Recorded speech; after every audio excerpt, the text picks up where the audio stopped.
Bapak Kapolri, Pak Kapolda untuk mengusut kasus anak saya ini secara tuntas, transparan. Bapak Kapolri, tolong bantu saya dalam kasus ini, Bapak Kapolri.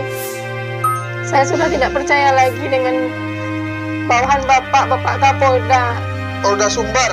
Polda Sumbar yang hatinya berbeda dengan perkataannya, Pak. Tolong bantu kami, Pak. Siapa yang menganiaya anak saya, Pak? Terima kasih, Bapak Kapolri.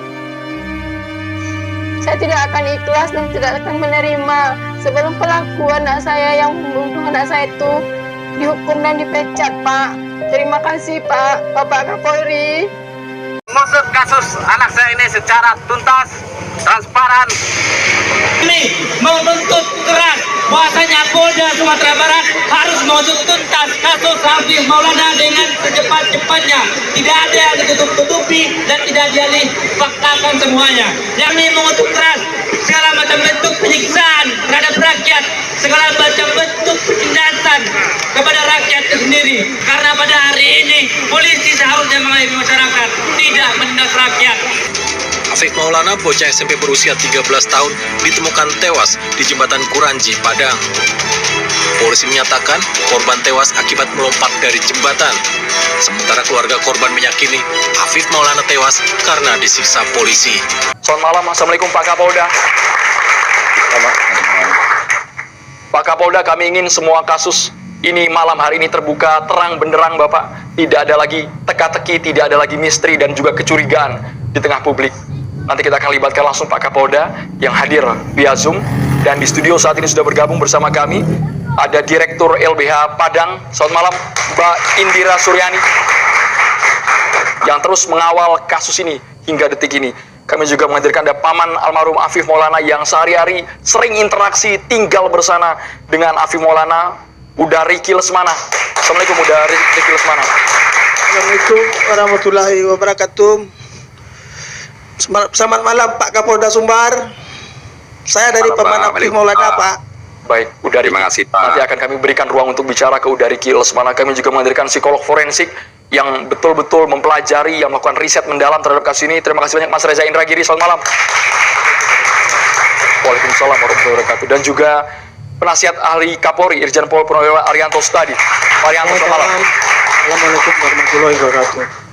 Pemirsa, kami juga melibatkan praktisi hukum, ada Bang Pitra Romadoni Nasution. Bang Pitra Nasution, selamat malam. Selamat malam, Horas, Bang Pitra Romadoni, kami berharap apa yang Anda ucapkan malam hari ini betul-betul objektif dan juga terukur. Saya langsung ke Ibunda dari Hafiz Maulana, Uni Anggun. Sekali lagi kami sebenarnya tidak tega untuk mengundang Uni Anggun di tengah rasa duka yang mendalam, tapi Uni Anggun bersedia hadir di Catatan Demokrasi. Kami ingin tahu apa yang diterima informasi sejauh ini Uni Anggun, karena sejujurnya yang kami tangkap ini masih sangat simpang siur. Apakah betul Hafiz Maulana ditemukan dalam keadaan tidak bernyawa usai lompat dari jembatan Kuranji itu, atau memang betul ada dugaan penganiayaan yang dilihat oleh keluarga Uni Anggun? Assalamualaikum warahmatullahi wabarakatuh. Waalaikumsalam. Saya dari Mama Hafiz Maulana tidak menerima kata-kata dari Bapak Kapolda Sumbar bahwa anak saya Hafiz Maulana melompat dari jembatan Kuranji Padang. Yang setahu saya ya Pak, anak saya itu tidak pernah tawuran dan dia anak rumahan. Baru sekali ini dia kenal sama Adit yang saksi pertama. Kalau memang anak saya jatuh ya Pak, tidak mungkin dia tuh kayak lanjut, Bang. Uni Anggun bisa secara perlahan dijelaskan tidak mungkin jika kondisi tubuh atau jasadnya seperti apa, Uni Anggun terakhir kali dilihat oleh pihak keluarga? Kalau memang dia jatuh, pasti dia patah-patah, Pak. Dan dia pun kalau dibilang dia melompat dari kiri, nggak mungkin jasadnya tuh di bawah jembatan, tengah-tengah jembatan Kuranji Padang. Uni Anggun sempat melihat kondisi Hafiz pas dimandikan ada luka-luka lebam, Bang. pada bagian mana Uni Anggun? Seingat Uni Anggun Sebelah kiri badannya, terus tangannya, jejak sepatu oknum-oknum polisi itu, Pak. Baik, sekali lagi ini masih dugaan, kita tidak menuding, kita juga sebenarnya butuh bukti Tapi sebenarnya keyakinan dari Uni Anggun ketika melihat kondisi tubuhnya selain luka lebam, apa yang ditemukan dalam fisik tampak luar yang terlihat pihak keluarga? Dekat telinganya berdarah, Pak. Ya Allah. Terus tangannya sebelah kiri kayak ada rotan, Pak, yang dipukul. Maaf Pak,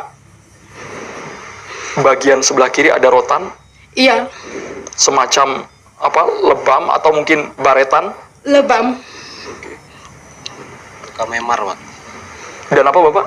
Luka memar Luka memar. di sininya. Ya, itu kalau jatuh dari ketinggian itu kan apalagi 50 meter lebih ya. Enggak kan seperti itu, pasti lebih remuk, Pak. Itu tinggi, Pak. Ini cuman patah tulang rusuk 6 buah. Kalau jatuh dari atas itu kalau kakinya duluan itu kakinya pasti patah, Pak. Dan kalau kepalanya duluan pasti pecah. Ini kepala sama kakinya itu bersih, Pak. Dari Bapak dan juga Ibu, apakah melihat ada data, mungkin dokumen, karena kemarin sempat menyebar juga di media ada hasil pemeriksaan luar visum et repertum yang juga disampaikan ke pihak keluarga. Data-data itu diterima semua, Ibu? Diterima tapi datanya kosong. Kami Masih- cuma menerima 1 lembar, Pak. Surat kematian aja. Dan itu kosong, di dalamnya nggak ada apa-apa. Sekali lagi, maksudnya kosongnya apakah tidak ada data, tidak ada tulisan, tidak ada foto? Tidak ada, cuman 1 lembar itu kayak surat kematian ya. Dan penyebab kematiannya itu hanya dilingkari belum diketahui, itu aja. Tapi kami dengar juga sudah proses otopsi di Rumah Sakit Bayangkara, Sumatera Barat. Iya, sudah. Hasilnya sudah diberitahu ke pihak keluarga hasilnya? Belum, Pak, belum. Baik. Uni Anggun, mengapa Uni Anggun sangat yakin sekali bahwa anak saya tidak melompat dari jembatan, tidak terlibat tawuran sama sekali, Uni Anggun? Saya tahu kali sifat anak saya, Pak. Kalau dia memang pulang sekolah tuh memangnya pulang tuh ya pulang. Tidak pernah, baru sekali ini dia minta izin mau nonton bola sama teman-temannya. Dan dia tidak pernah tawuran sama sekali, Pak. Seumur hidup. Seumur hidup dia tidak pernah tawuran, Pak. Saya tahu sama anak saya tuh kayak mananya, Pak. Jadi pada 9 Juni waktu itu, ketika diajak oleh temannya berinisial A, apa yang diucapkan oleh Afif waktu itu? Pamitnya mau kemana, Ibu? Ma, izin Afif nonton bola ya, Ma. Karena saya tahu anak saya itu tidak pernah tawuran, maka diizinkan, Pak. Saya percaya sama anak saya, Pak. Tidak pernah sama sekali apakah membuat kesal keluarga, interaksi dengan keluarga sangat dekat. Bagaimana Uni Anggun? Dia tidak pernah tawuran, Pak. Saya mohon sama Bapak Kapolda, tolong transparan dalam kasus Afif ini, Pak. Bapak juga punya anak, Pak. Tolong jangan lindungi anggota-anggota Bapak yang telah menganiaya anak saya, Pak. Janji Bapak mau mengusutkan kasus ini, tapi Bapak mau menutup kasus ini. Tidak sama yang apa omong itu sebelumnya sama saya, Pak, waktu kita demo, Pak. Uni Anggun, mohon maaf kami agak sedikit mengulang, apa yang membuat Ibu yakin bahwa almarhum dibawa ke Polsek Kuranji, bukan jatuh di jembatan, tapi mengalami penganiayaan di Polsek tersebut, Ibu?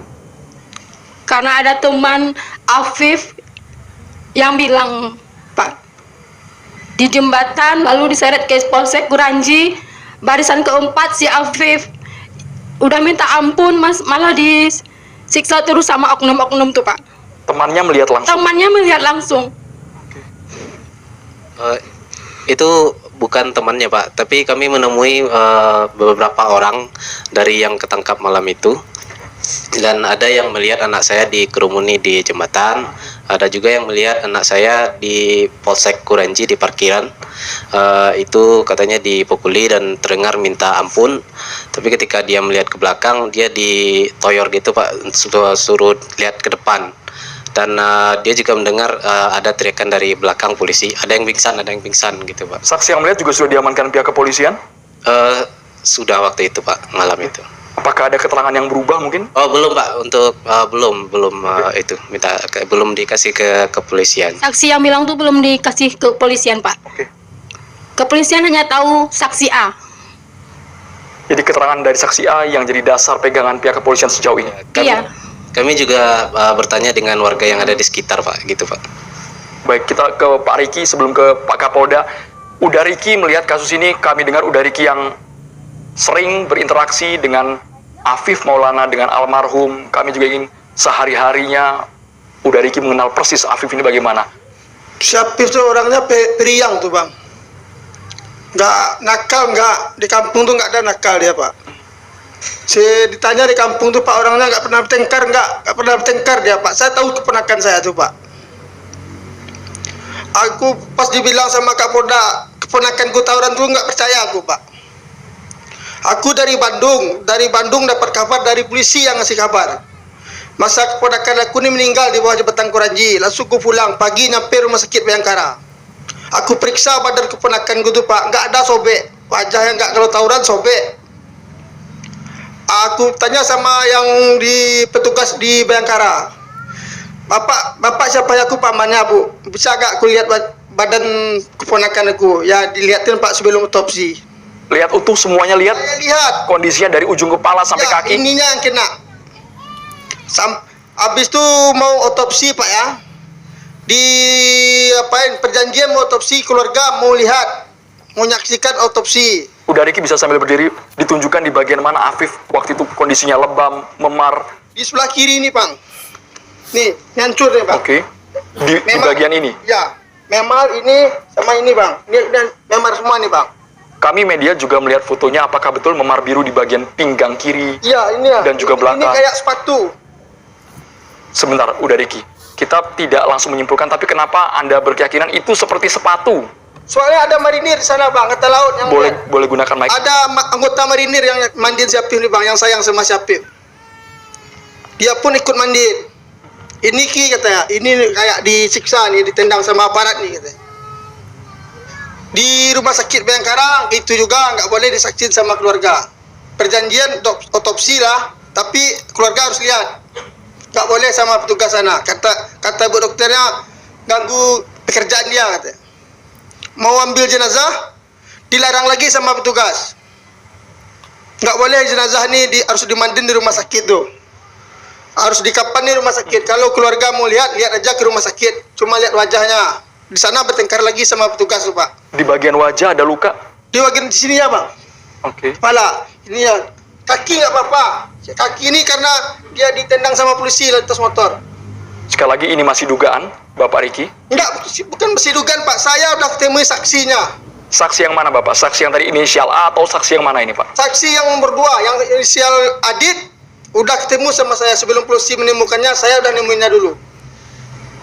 Ditendang ini, mohon maaf, ditendang ini apakah terkena bagian tubuh atau menendang motor yang terjatuh? Tendang motor, makanya terguling-guling orang berdua tuh bang. Setelah ditendang, keterangan dari Adit Dari Adit tuh terguling-guling lah katanya.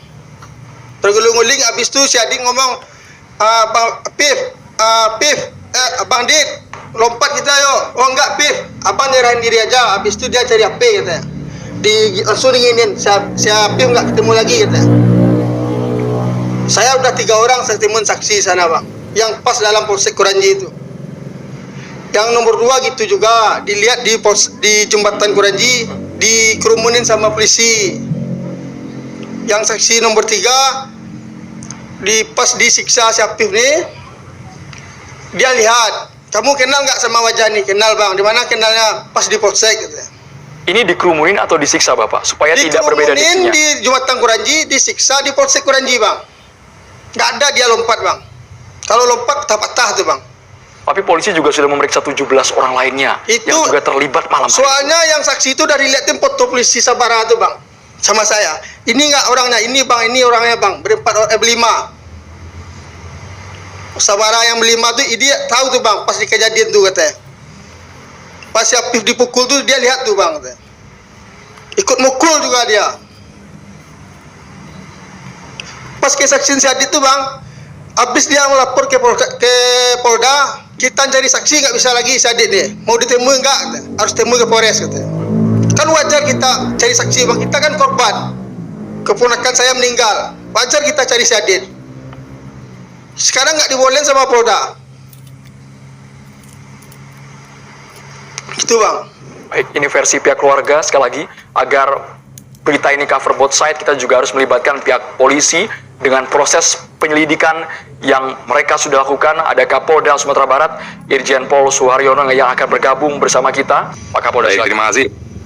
Assalamualaikum warahmatullahi wabarakatuh. Waalaikumsalam. Selamat malam, salam sejahtera untuk kita semua. Kami dari Kepolisian Polda Sumatera Barat yang pertama menyampaikan turut berduka cita atas meninggalnya Ananda Afif Maulana. Yang kedua, tentunya kami berterima kasih sudah diundang di acara ini untuk meluruskan informasi-informasi yang malang melintang, informasi yang belum berdasarkan fakta-fakta di lapangan, masih bersifat asumsi, kira-kira, mungkin, jangan-jangan itu, sehingga kami berkepentingan dalam kesempatan ini selaku Kapolda yang bertanggung jawab atas keamanan di wilayah Sumatera Barat, kami mempunyai kewajiban untuk menegakkan hukum yang setegak-tegaknya, sehingga dari awal kami turun langsung menangani perkara ini sampai detik ini untuk mengumpulkan bukti, saksi, dan seterusnya. Saat dibawa ke Polsek, ada sejumlah 20 sepeda motor, kemudian ada 18 calon pelaku tawuran itu yang diamankan di Polsek Kuranji. Tidak ada satupun yang namanya Afif Maulana, karena justru saat sampai Polsek ini pun Adit masih bertanya lagi dan menyampaikan informasi lagi kepada polisi yang lain. Sudah kami BAP, Adit sudah kami BAP, polisinya sudah kami BAP, bahwa Pak, tadi teman saya ada yang meloncat, tapi polisi itu juga tidak menghiraukan atas informasi dari Adit. Ini yang pertama. Sehingga kami menyampaikan, yang pertama adalah bahwa tidak mungkin Adit dan Afif itu keluar rumah itu mau ke pesta. Tidak. Karena kami patahkan dengan percakapan yang ada di chattingan WA dan handphone Afif yang terbuka, yang mereka memang mau mengajak tawuran. Sementara yang di handphonenya Adit sudah tidak bisa kita buka lagi. Itu terkait dengan informasi dari awal, memang nomor handphonenya Adit itu ada yang memerintah untuk diganti SIM card-nya agar tidak terdeteksi percakapan antara Afif dan Adit. Ini juga sudah kami ketahui isinya. Pak Kapolda, sementara ya, Pak Kapolda, selain keterangan dari Adit, kemudian mungkin keterangan dari calon-calon pelaku lainnya, apakah ada bukti lain yang diamankan pihak kepolisian yang disita mungkin di jalan, CCTV yang kabarnya memori yang terbatas, yang memperlihatkan kemana larinya Afif dalam hitungan detik, tiba-tiba hilang dan tidak disisir oleh pihak kepolisian, Pak Kapolda? Baik, saya pastikan di sini tidak ada satupun yang melihat Afif itu meloncat.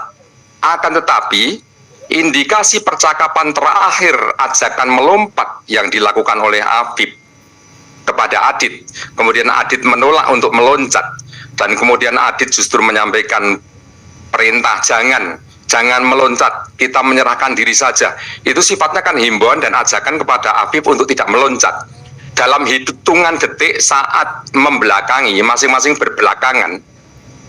berbelakangan, karena Adit mencari handphonenya yang hilang, saat dia ditangkap oleh polisi sudah tidak melihat lagi Afif di belakangnya. Itu dalam hitungan detik, sesaat setelah dia mengajak untuk meloncat. Nah, ini cerita di atas jembatan Kuranji. Jadi di atas jembatan ini, Pak Kapolda, hanya diamankan, Pak ya? Tidak ada penganiayaan dari oknum personil Bapak di atas jembatan ini? Saya memeriksa semua personil yang ada di situ, termasuk ada 3 yang lain yang tertangkap di atas itu, tidak pernah melihat adanya oknum polisi yang melakukan perbuatan menyimpang di atas jembatan Kuranji, Pak. Mereka hanya mengamankan 5 senjata tajam berupa celurit, kemudian badik, kemudian gergaji, dan enggrek. Enggrek itu adalah sejenis celurit yang panjang. Itu berserakan di atas jembatan itu. Yang satu masih membawa, itulah yang sampai sekarang masih kami tahan, karena memang terbukti ada pada tangannya. Kemudian yang lain dibawalah ke Polsek, itu hanya 18 orang.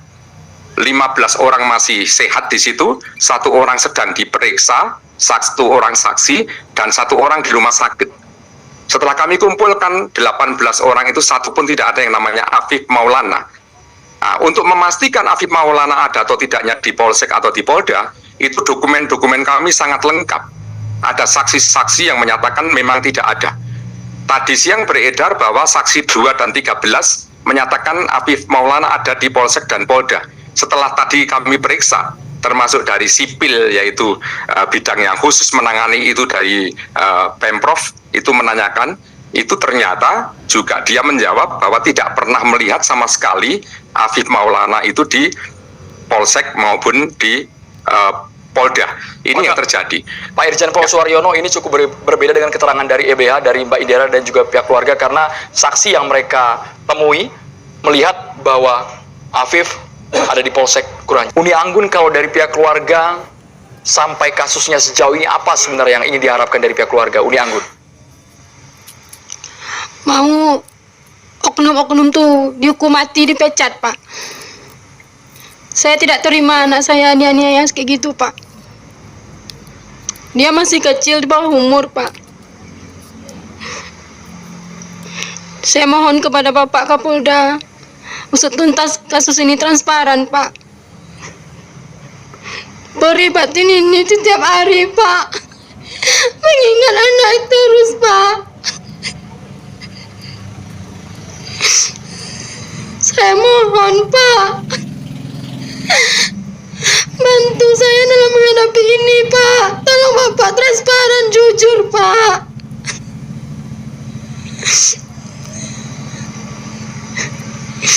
Terima kasih, Pak. Baik, Boleh komentar ya? Pak Rianto boleh bertanya. Ya, saya Silakan. nanggapin begini ya. Ini apa yang terjadi sekarang ini adalah ibu daripada korban yang tidak terima karena merasa putranya itu digebukin oleh polisi sehingga meninggal. Kan gitu kan ya. Sementara Bapak Kapolda menerangkan bahwa kejadiannya adalah singkatnya kurang lebih gini. Pada waktu itu akan terjadi tawuran. Akan terjadi tawuran sehingga dikejarlah ini yang mau tawuran ini. Yang ketangkep baru apa? Yang paling belakang si Adit itu boncengin si Afif. Ditendanglah, dek, jatuh, luka-luka, si dua-duanya jatuh ya. Terus kemudian si Afif itu lari ke tengah jembatan. Bang, kita lompat saja gitu. Si Aditnya bilang, jangan kita menyerah aja pada polisi. Kemudian dia pas lihat balik sini mau ambil HP-nya, ditangkaplah si Adit. Adit itu dianggap langsung dibawa oleh polisi, dikirim ke Polsek gitu loh. Ketika lihat di belakang dia sudah nggak ada. Sampai di Polsek dia dengan bersama 18 orang yang ditangkap oleh polisi itu, disitulah dia diantaranya ya dipukul, disetul dan sebagainya, itu pengakuannya. Ini diakui oleh Pak Kapolda. Memang benar terjadi gitu. Makanya kepada 18 polisi itu backup dari Polda ya. Itu kemudian dikenakan hukuman disiplin itu, dan sekarang masih ditahan orang-orang itu atas tindakannya dia itu. Jadi saya ingin menyampaikan ya Bu ya, bukannya saya sok tahu itu, tapi nanti bisa dibuktikan lah. Ini diakui, memang ada polisi yang menganiaya orang yang mau tawuran itu yang sudah ditangkap. Tetapi tidak diakui bahwa polisi itu menganiaya si Apip itu kemudian dibuang sampai ke bawah dan sebagainya. Yang terjadi adalah kesimpulan polisi sekarang ini, apa yang diomongkan si Adi itu benar. Waktu itu kan, ayo kita lompat, jangan lompat. Sejak itulah maka sampai sekarang tidak ada kesaksian yang mengatakan bahwa Apip itu ada di Polsek. Dari 18 orang yang diperiksa itu, yang baik yang mukuli maupun yang dipukuli, yang oleh masyarakat ya apa yang itu, nggak ada yang ngelihat Apip di situ. Tapi LBH tadi punya keterangan, Mbak Indira? Saya nggak ngerti kalau LBH punya keterangan itu. Ini ya, saya hanya ingin menjelaskan ya Bu ya, supaya Ibu jangan sampai begini Bu ya. Kita itu ya, kalau sampai suudon dengan orang lain, padahal orang lain ini berbuat tidak seperti itu, dosa loh. Makanya saya menghindari jangan sampai Ibu salah gitu Bu. Ya, bukan seuzon, Pak. Ya. Karena saya ada buktinya, Pak. Oke, kalau ada buktinya nanti bisa ditunjukkan kepada Bapak Kapolda ya. Hanya saya berani ngomong, Pak, karena buktinya ada di HP saya, Pak. Oke, baik. Jadi kalau Ibu punya bukti ya, Ibu langsung sampaikan buktinya pada Pak Kapolda, biar dia bisa menjelaskan apa. Dalam bentuk apa Uni Anggun buktinya? Video, pernyataan? Video semuanya ada sama saya, Pak. Anak video saya apa itu? disiksa di Polsek Kuranji, ada saksi yang bilang Afif itu dianiaya di dekat parkiran mobil Polsek Kuranji, Pak. Saksi yang mengatakan gitu. Iya, Pak. Nah, ini Pak Kapolda dengar nih Bapak Pak Kapolda. Kapolda hanya tahu Adit, Pak. Makanya Bapak Ini bilang Pak itu. Kapolda dengar nih. Tolong itu ya, Polisi. tadi katanya saksi itu nanti Bapak periksa Itu lagi. kesaksian, Tuh. maaf Pak, itu kesaksian bohong itu. Sudah saya periksa semua bahwa yang melihat Afif ada di parkiran itu bukan Afif. Karena dikatakan bahwa saya melihat Afif, dia adu-adu, ciri-cirinya seperti apa? Tinggi hitam, padahal Afif tidak tinggi hitam. Itu orangnya juga masuk diperiksa juga di dalam, malah pingsan dia. Saat pingsan itulah terjadi, mohon maaf, sundutan rokok sehingga dia terbangun lagi. Itu yang dikiranya Afif oleh orang yang menyatakan, yaitu saksi nomor 2 dan saksi nomor 13. Sudah kami periksa dua-duanya, ternyata bukan Afif, Pak. Yakini bahwa Afif tidak ada di Polsek dan tidak ada di Polda. Dan tidak ada ditemui polisi di atas jembatan Kuranji, Pak. Halo. Pak Kapolda izin Pak ya, itu kesaksian siapa tuh Pak? Ini kesaksiannya Pak yang ada yang ditahan di Polsek Kuranji Pak ya. Dia baik, lihat, ini saya punya videonya. Kami akan buktinya, menayangkan Pak. videonya. Saya ada Videonya buktinya, silakan. Tayangkan videonya. Maaf, ini keterangan dari Aditya yang memboncengkan Afif. Ini videonya. Silakan di. Itu kesaksian yang Itu kedua tuh kesaksian Pak. Adit, Udah Bapak setel tuh. Udah settingan Bapak tuh. Sebentar, kita dengarkan video ini sekilas. Suaranya belum ada Pak Kapolda, suaranya belum terbuka.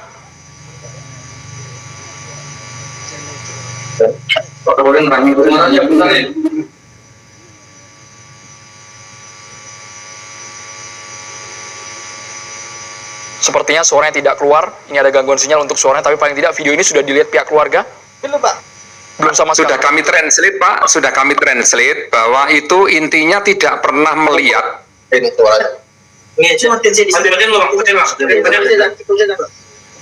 Langsung Pak ke intinya Pak, maksudnya Pak tidak pernah melihat apa Pak Kapolda? Kami mentranslate itu, matikan. Bahwa ini adalah pernyataan dari Adit dengan di bawah sumpah, Pak. Dia itu tidak pernah melihat Afif saat sekian detik dia mencari handphonenya yang jatuh, Pak. Dia mencari handphone saat dia itu diajak melompat tidak mau, bahkan dia itu menyarankan jangan melompat, kita menyerahkan diri saja kepada polisi. Sampai dibawanya Adit ke Polsek, dia menanyakan lagi kepada polisi yang lain, Pak, teman saya tadi meloncat, Pak. Jadi ada 2 TKP, yaitu di atas jembatan Kuranji dan di Polsek. Dia sama menanyakan kepada polisi yang menangkap dan menanyakan kepada polisi yang memeriksa, bahwa dia menjelaskan lagi bahwa kawannya meloncat dari jembatan, tetapi dia tidak pernah, maaf, polisi yang kami periksa, yang kami BAP itu tidak pernah menghiraukan itu. Itulah yang akhirnya kami dapatkan sanksi. Untuk dia kami kenakan sanksi karena dapat informasi tapi tidak menindaklanjuti. Sudah satu bagian, satu paket dari keterangan dari Adit yang tidak ditanggapi oleh polisi itu. Kan kita berandai-andai akhirnya, andai kata polisi itu kemudian mencari di sungai, barangkali ada di situ fakta kita bicarain. Izin Pak, di situ kan banyak polisi Pak. Posisi Adit sama anak saya itu cuma 2 meter. Dan nggak mungkin polisi yang nangkap Adit ini nggak ngelihat anak saya Pak. Anak saya ini kan berada di belakang Adit Pak. Kami jelaskan bahwa yang menendang Adit itu, menendang motor yang ditumpangi Adit sama Afif itu, kemudian langsung menancap gasnya ke depan untuk menangkap tersangka yang lain di depan. Ya, Sehingga tim sweeper ini yang di belakang ini yang menangkap di sela waktu antara percakapan Adit. Logikanya Pak, belum ada kalau target udah dilumpuhkan nggak mungkin ditinggal Pak. Pasti ini langsung yang terjadi, diambil. Pak. Ini yang terjadi, Pak. Karena tersangka yang lain kan banyak, Pak. Tersangka yang lain banyak, begitu yang ditendang itu Afif sama Adit, polisi yang menendang itu langsung menangkap, mengejar yang di depannya. Akhirnya bagian dari sweeper inilah yang menangkapi orang yang sudah jatuh ini, Pak. Kalau ditinggal untuk apa dijatuhkan, Pak? Atau kalau ditinggal dia kan lari, cuma aja dijatuhkan, Pak. Tapi belakangnya kan ada polisi sweeper, Pak. Ya, polisi yang pasti melihat anak saya berarti, Pak. Polisi kan rame, Pak. Waktu itu di Polda kan kita juga tanya sama Adit, waktu itu ada berapa polisi di situ, katanya ada beberapa. Mas Reza, Ya. Pak Kapolda ditahan dulu. Kita ke Mas Reza. Ini logika yang berbeda yang diserap oleh pihak keluarga maupun dari pihak kepolisian. Kalau pihak keluarga menangkap, kalau sudah ditendang, dilumpuhkan, harusnya langsung diamankan. Mas Reza, untuk menyusuri penyebab kematian ini berangkat dari mana dulu kita, Mas? Pertama saya ingin potret peristiwa ini sayang beribu sayang berlangsung ketika sejumlah Satwil Polri itu memang tengah mendapat sorotan publik.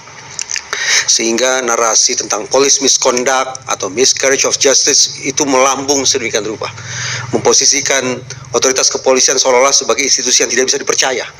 Yang justru kesan obstruction of justice itu datang dari dalam dirinya sendiri. Bukan dari masyarakat, tapi justru dari internalnya. Tapi saya mencoba untuk menjaga diri agar tidak kemudian pretensius ke kanan atau ke kiri. Sehingga selalu terbuka 2 kemungkinan. Terwakili oleh pertanyaan. Pertama, apakah mungkin polisi pada malam itu melakukan tindakan penganiayaan terhadap Ananda Afif? Dan pertanyaan yang kedua, apakah mungkin malam itu Afif melompat dari atas jembatan? Saya mulai dari yang pertama.